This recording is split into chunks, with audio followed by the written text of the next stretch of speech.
Olá, eu sou o professor Roberto Brasileiro e este é o quarto vídeo do módulo Fluxo de Caixa.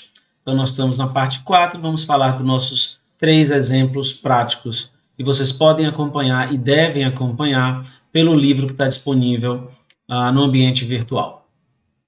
Então, para montar o fluxo de caixa, a gente vai precisar de informações das vendas e dos gastos.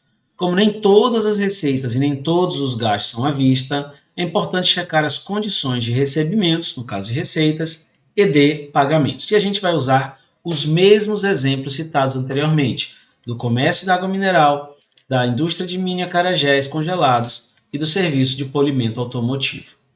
Então, olha lá o fluxo de caixa da JJ Comércio de Água Mineral. Observe que começa com um saldo inicial de 5 mil e depois ele tem vendas. Vendas de quanto? De 3.500. Essas vendas foram à vista? Não. Uma parte foi à vista, por isso que está aqui lançado 350. Uma parte foi a prazo, por isso que está aqui no mês 2. Porque esse 350 só vai entrar no mês 2.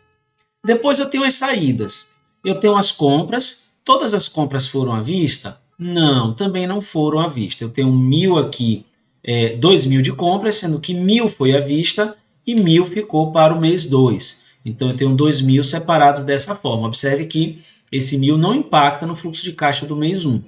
Depois eu tenho os gastos corriqueiros, que são gastos tidos como mensais.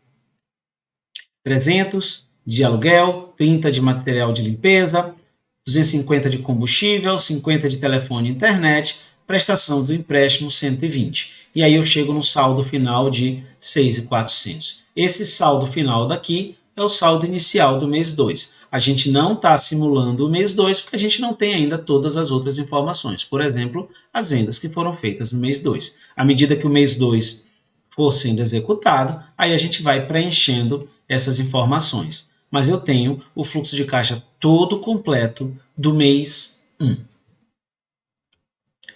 Vamos lá agora para o caso da indústria de mini acarajés congelados. Começa com saldo de 5 mil. Observe que nesse caso aqui, todas as vendas feitas, boa parte das vendas feitas, ela acontece a prazo. Observem aqui, 864 é só o que entra à vista. A maior parte da venda feita no mês 1 só entra no mês 2, 3.456. Tá? O resto dos pagamentos são todos à vista. Todos. Os insumos à vista, as compras que ela tem, os gastos diretos, né? Energia, gás de cozinha, gasto com delivery, material de limpeza, telefone e internet, prestação de empréstimo, até chegar no saldo final. Lembrando também que esse saldo final do mês 1 vira o saldo inicial do mês 2. Uma observação. Quando a gente tem uma operação desse tipo, onde boa parte das vendas são feitas a prazo, observe que ela só vai receber boa parte das vendas do mês 1 no mês 2, é muito importante a gente ter um pouco de excedente nesse saldo inicial aqui. Isso aqui, esse excedente aqui, é que a gente pode considerar como sendo o capital de giro. Porque se eu não tivesse esses 5 mil, esse saldo aqui não seria positivo, porque observe que as saídas são bem maiores do que as entradas aqui no mês 1. Então, sempre que eu tiver um volume de vendas a prazo muito grande, eu preciso ter um valor excedente aqui de saldo inicial, ou seja, um valor excedente de capital de giro. O terceiro exemplo da gente é o da AV Polimento Automotivo. Ele começa com 4 mil de saldo inicial. Esse caso aqui ele trabalha somente com vendas à vista, então 6 mil todo entra no mês 1. E ele também tem compras praticamente só à vista. Então, 2.700 de material usado na prestação de serviço, 840 de combustível, 200 de manutenção, 520 de telefone com internet, mais a prestação do veículo. E ele tem um saldo final de 4.540. Esse saldo final daqui vem para o mês 2 aqui. A gente não preencheu os dados aqui, preenchemos apenas o empréstimo, porque é um que a gente já tinha o valor. À medida que as vendas do mês 2 forem ocorrendo, pode-se preencher aqui o mês 2. Tá? Nesse caso, todas as vendas são à vista. De certa forma, isso pode permitir uma redução no saldo inicial aqui. Bom, e agora, tarefa de casa. Bom, você vai precisar começar a montar o seu fluxo de caixa. E vai começar por onde? No saldo inicial. Você vai ter que dizer um dia, um mês, onde você para e fala assim, bom, agora eu vou começar a organizar meu fluxo de caixa. Então você vai parar o mês e você vai dizer que o saldo de caixa é o valor que está lá disponível. Então verifique depois qual é a receita do seu mês 1. Você vai ter o seu mês 1, um mês 1 que você está começando. E o quanto dela será efetivamente recebida no mês, e o quanto dessa receita vai ser recebida no mês 2, no mês 3 e assim sucessivamente. Porque, lembre, a venda que você faz no mês 1, ela não necessariamente vai entrar o dinheiro todo no mês 1. Parte vai entrar no mês 2, parte vai entrar no mês 3.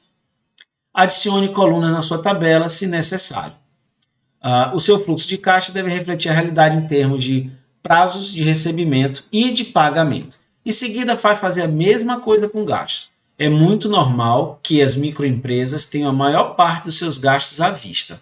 Se você é microempresário, consegue ter gastos a prazo, ótimo. Se você não consegue, você vai ter que fazer os gastos todos à vista, tá? Por que isso é assim? Porque poucos fornecedores concedem muito prazo para os microempresários, né? Os microempresários eles são vistos com uma certa ressalva, o que é uma dificuldade, um desafio a mais para os MEIs, tá? Se você conseguir um prazo, ótimo. Não se esqueça de fazer anotações, de manter memórias de cálculo, porque elas são super importantes para depois você fazer a revisão e verificar se está tudo corretinho. Use esse modelo. Você vai precisar de um modelo com mais de um mês. No fluxo de caixa, a gente não consegue fazer só de um mês. Mesmo que a gente não preencha os outros meses, a gente vai precisar desses outros meses. Por quê?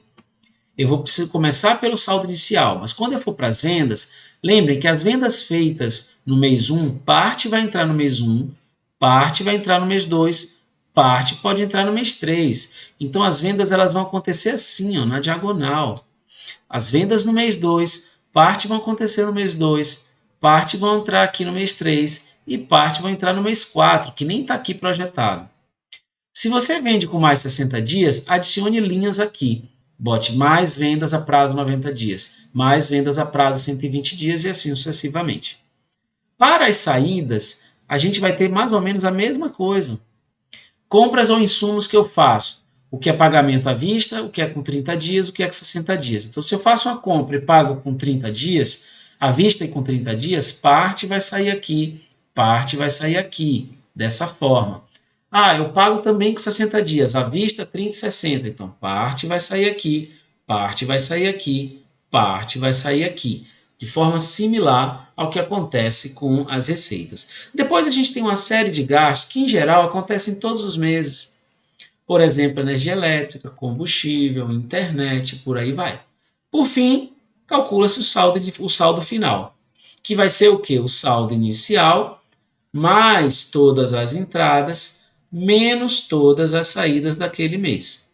E eu calculo o saldo final. Esse saldo final do mês 1 passa a ser o saldo inicial do mês 2. O saldo final do mês 2 passa a ser o saldo inicial do mês 3 e assim sucessivamente.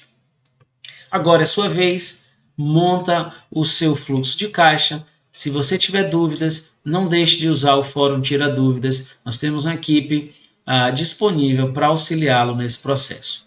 Boa sorte, bom trabalho.